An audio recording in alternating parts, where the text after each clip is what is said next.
Lucas, congratulations on the win, man.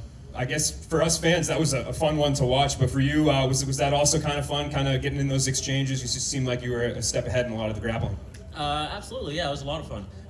Those positions are something I haven't gotten into in any fights previous to this, but I'm in that position almost every single day at the gym, and all my training partners can attest to that. Yeah, and how rewarding is that for you to be able to say, hey, I can do this in the gym, but I can also put it into action, and actually when it comes time to do it? Oh, it's super somewhat like satisfying, I guess, to know that it works on people outside of my training group and things like that. And he countered a lot of my movements very, very awkwardly. We got in very odd, like scrambly wrestling positions, and so it was fun to be able to explore that a little more outside of my wrestling room. Were you surprised that he was so willing, like, to try to grapple with you right off the bat like that? No, not necessarily.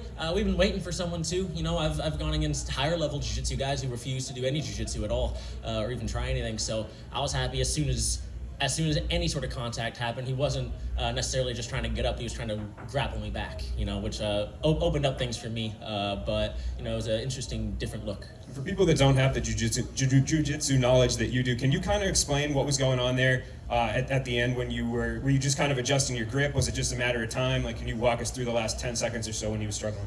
A little bit of it is not necessarily an adjustment on my grip or anything like that. The grip's kind of as is once I'm there. It's a matter of kind of settling into the position and committing to it. And I needed to know, I was trying to look for a sign or two that I wasn't going to blow my arms out on this position, because I do that submission every single day, and I really like it. But I wanted to make sure I wasn't going to blow my load 30 seconds in and then be gassed afterwards, So a lot of it's just kind of committing to the position. I watched him come up to tap once real quick, and then he kind of let go. And I was like, all right, I'll settle here for a second and see what's there, and worked out.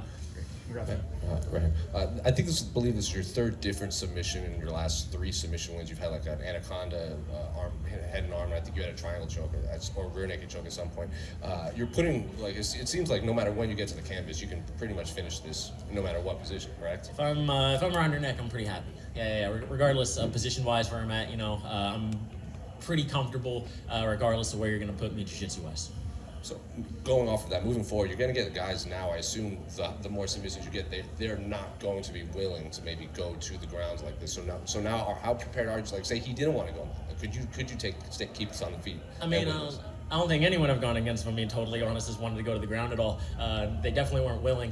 He was really strong. He was definitely trying to wrestle me back, and he was doing the right things. I had to go back to the original takedown I was looking at and readjust. We closed the distance on each other a little faster than I think either of us planned on doing. We both kind of stepped in to throw, both missed, and we were just like, well, like, we're hugging now, so we might as well start wrestling.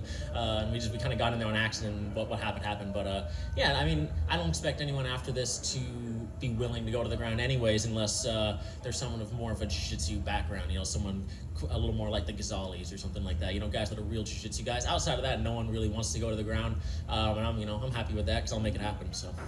You obviously got out of this fight relatively unscathed. You don't even seem like you kind of broke a sweat in there. When do you want to get back inside the cage?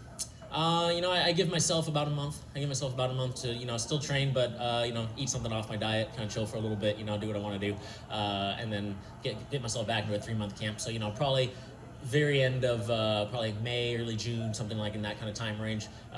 This whole next month I'll be just kind of chilling, relaxing. I'm coaching the rest of my wrestling club through their season, and then, I'll be back into to training camp. Harry, go ahead. Hey, Lucas, Harry Mack from the Bookie's Basement. Congratulations on a big win. So I just wanted to know, what does it mean to you to be able to kind of carry on your father's legacy in fighting with him in your corner and everything like that? It's awesome. It's definitely puts him in a different seat. He has a lot of experience fighting, way more than I have. This is amateur and pro. I got 9 fights. He's got triple that. So I can't do math, but he's got a lot more fights than me, and he puts a lot of that experience into his coaching and coaching through me, coaching through my brother, and things like that. And so it means a lot, but at the same time, I'm also kind of pursuing my own thing at the moment. He is coaching me. He is behind the wheel a little bit, but I'm this is the direction I'm going in myself.